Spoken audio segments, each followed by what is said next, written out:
Number 5, Taylor Schilling is a lame Dagny Taggart. I've come to give you my resignation, effective immediately. Why? For a personal reason. Are you dissatisfied here? No. Have you received a better offer? No. I'm sorry, I don't understand. Are you ill? No. Are you leaving the city? No. But you no longer wish to work for Taggart Transcontinental. Miss Taggart, I assure you, no person, matter, or event connected to my job has anything to do with my decision to leave. I actually called you in here today to offer you a promotion. I wanted you to manage the Rio Norte line. That's very, very kind of you, Miss Taggart, but, my decision has been made. I'll double what any other railroad is offering. I won't be working for any railroad. But you will be working. Yes, look, I came to tell you I'm leaving because I promised you once that I would, and I want to keep my word. Write your own ticket, Owen. I'm sorry, is she a Cylon? I understand Dagny Taggart doesn't have very many Oprah moments, but for the love of fuck, there's a way to play a stoic person and a way not to play a stoic person. You've come down from the column? That's right. They want a bridge across the river. Who said you could use my men? They were sitting around on their backsides doing nothing. Rather you asked first, old boy. I was told their officer was out hunting. Yes.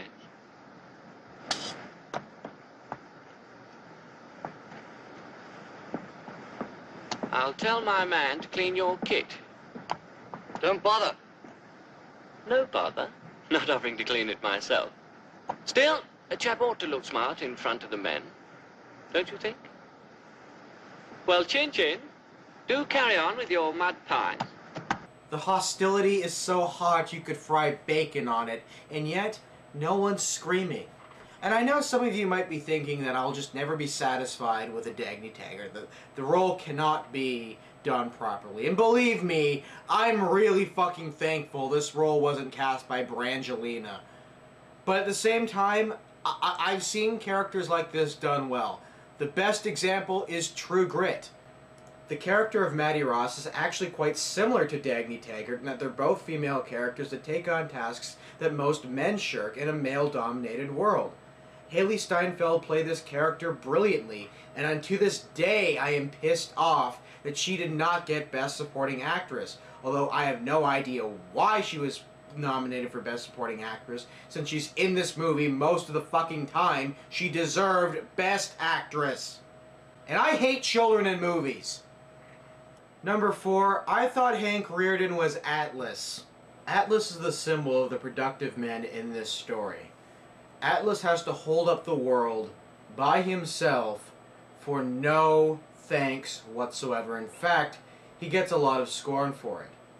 Many people would think that John Galt is Atlas in the story, but I'd contend that it's Hank Rearden. Hank Rearden is the one who's trying to hold up the world, and he does it throughout most of the book until John Galt flips him and he shrugs. Hank Rearden is the sole support of his family, and indeed most of America, and what are the thanks that he gets? He gets the scorn of his mother, the leeching of his brother, the vindictiveness of his wife, and the attempts by his own government to destroy him. Hank Rearden is a miserable person. The only time he's ever really happy is when he's with Dagny.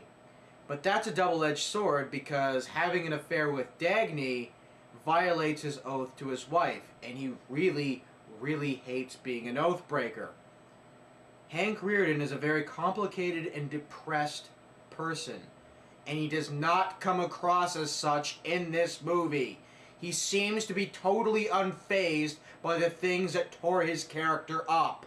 What the fuck? Number 3, the bracelet scene. The bracelet in question was a gift from Hank Rearden to his wife Lillian. It was the first object made from the first heat of Rearden steel, something he poured his heart and soul into creating. His wife, upon receiving the gift, told him she would prefer a diamond necklace. Later, she gave the bracelet away to Dagny Taggart. Here's how that scene is handled in the movie. Are you having a good time, Dagny? I am. Good. I really do love that bracelet. I would throw it into the fire if I thought it would burn. Perhaps I can take it off your hands. Are you serious? I was planning on giving it to the maid for her birthday. Maybe the maid would like this instead. That's enough, Lillian. Dagny's just being kind. Oh, it's okay. Maybe be quiet. Dagny and I are having a negotiation, it seems. You were saying. A simple trade. That bracelet for this necklace.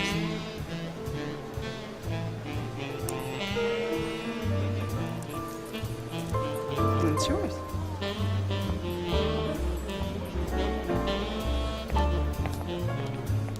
Sorry, Hank, I had to. No, you didn't. Yes, I did, and we both know why.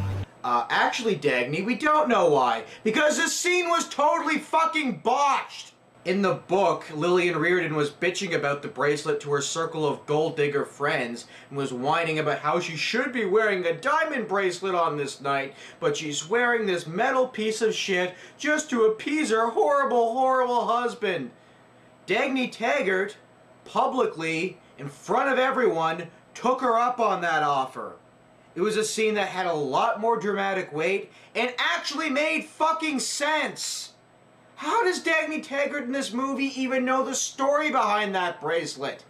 This doesn't make any sense. I mean, come on! Spend the extra 12 seconds of screen time and establish what's going on and shoot the scene properly. Number 2, is this supposed to be a depression? Yeah, okay, I know there's a handful of shots that's supposed to be showing how destitute everyone is. But come on! Does this guy really look like a homeless person to you? Does this abandoned car with some graffiti on it really fill you with dread? You know, maybe I just live in a really shitty city, and by the way, I do. But this does not look like a society on the verge of economic collapse. What's wrong with you people? You couldn't have gotten some shots from exotic downtown Detroit? We're told in the beginning of Atlas Shrugged that Eddie Willers is walking around busy downtown. He's doing it just as a bit of a morale boost, because he likes to see businesses that are at least semi-functional. And 1 out of 5 businesses are boarded up. And that's a good area. This does not look like the world described in Atlas Shrugged. What is wrong with the director?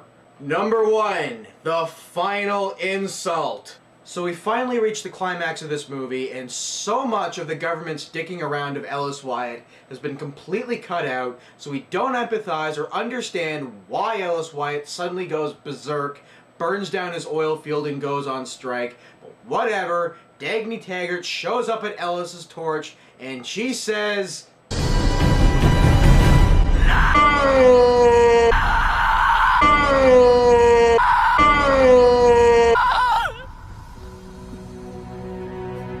I thought this movie was going to be bad.